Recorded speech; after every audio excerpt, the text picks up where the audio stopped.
So this video is going to talk about composition of inverse trigonometric functions, which means taking the inverse, say arc sine, and composing it with its inverse, which would be arc sine of sine or sine of arc sine, or it could be a combination of different functions, like you could take the arc cosine of the tangent of an angle or the tangent of the arc sine of an angle.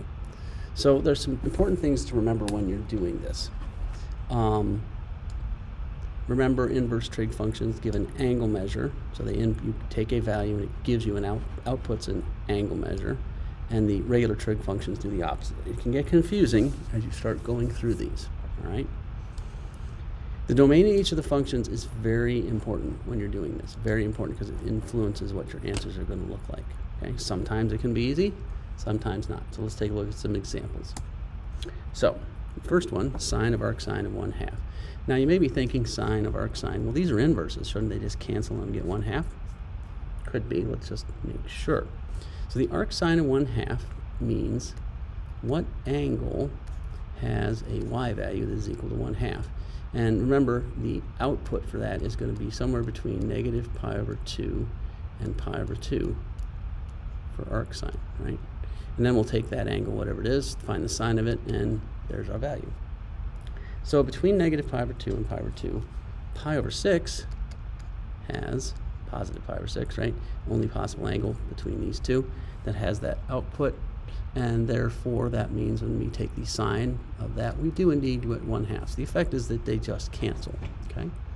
Will that always be the case? No. Is it often the case? Yes. You just have to take a careful look as to what the value is.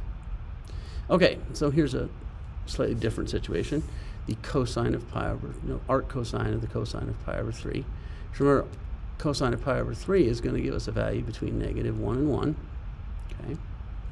And which is okay for arc cosine. So our final answer is going to be some angle, because we're going to find the arc cosine of whatever the cosine of pi over 3 is. The cosine of pi over 3 is the x value at pi over 3, which happens to be 1/2. Then the arc cosine of 1/2 would be, well, remember, that's going to output a value between 0 and pi, right? Those are the possible values of, well, what is that going to be? Well, it turns out that, just like before, that effectively they're just canceling out, okay? All right. Well, here we have arc sine and sine again. So does that mean the answer is 7 pi over 6? Well, let's take a look. So the arc sine of the sine of 7 pi over 6. So the sine of 7 pi over 6 is the y value at 7 pi over 6, which if you look carefully works out to be negative 1/2, okay?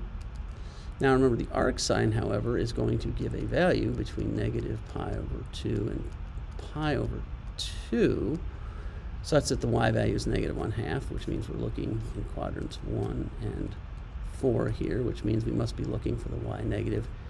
We're talking about a negative rotation of pi over 6. So this is what our answer is, okay? So did we get the same thing? Did they just cancel out? No, because they're not actually, the output here does not actually match. And now let's take a look at the arctan of cosine of pi. So the cosine of pi would be the what? Cosine of pi would be the x value at pi radians, which would be negative 1, right? Now, arctan of negative 1 means the sine over the cosine has got to equal 1, and the only place that happens is when the sine and the cosine are equal, so sum square root of 2 over 2, right? But it's got to be negative. Remember, arctan, though, is from negative pi over 2 to pi over 2, possible outputs. So that puts us in, just like sine, right, quadrant 4, because that's the only place where you have a difference in the signs. In fact, the sine will be negative, the cosine will be positive, right? X value is positive, y value is negative, which means that their actual answer is going to be negative pi over 4. It's got to fall within that, all right? Now, sometimes you don't even need an angle measure at all, which can be kind of weird. So let's take a look. The arc cosine of 5/7. First off, 5/7 is between negative 1 and 1, so it's possible to do this. So the arc cosine means there's some angle, right? I'm just going to call that angle theta, such that the cosine is equal to 5/7. Okay. Now this is positive, so we know the arc cosine is going to be between 0 and pi radians, so it's going to be, in this case, in quadrant 1 because it's positive, yeah? So that means it's going to be 5/7, and that must mean what the cosine of that angle is. The arc cosine of 5/7 is that angle right there. Okay, and then we're supposed to take the sine of that. So we're supposed to take the sine of that angle. Well, how do we do that? We need to calculate this side because that's the opposite side. Well, how do we do that? 5 squared plus something squared equals 7 squared. So this would be 7 squared minus 5 squared, quantity square root, or 49 minus 25, right? Which is the square root of 24. In other words, we calculate the third side by using the Pythagorean theorem. So basically what's happened is we've taken this 5/7 and we've used it to set up a right triangle. Knowing it's the arc cosine, that means it's got to be the cosine of this angle, so that's how I knew to put the 5 as the adjacent and the 7 as the hypotenuse. So that means then the sine of this angle, now that we know that this side is root 24, would just simply be root 24 over 7, the opposite over the hypotenuse. We can even do variables. So if they say the arc sine is x, and that's a positive x we have to assume. By the way, that's the same as saying x over 1, right? Because that sine then is the opposite over the hypotenuse, which means the opposite must be x and the hypotenuse must be 1.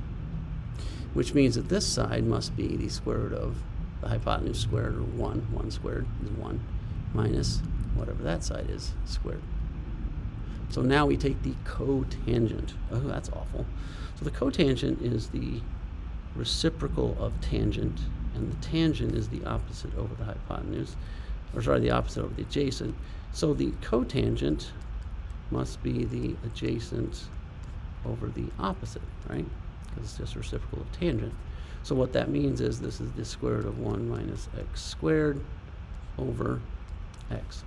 In both of these cases, we didn't have to rationalize because the square root ended up being the numerator, which is kind of lucky for us. Okay? So those are some examples of how you compose trigonometric functions.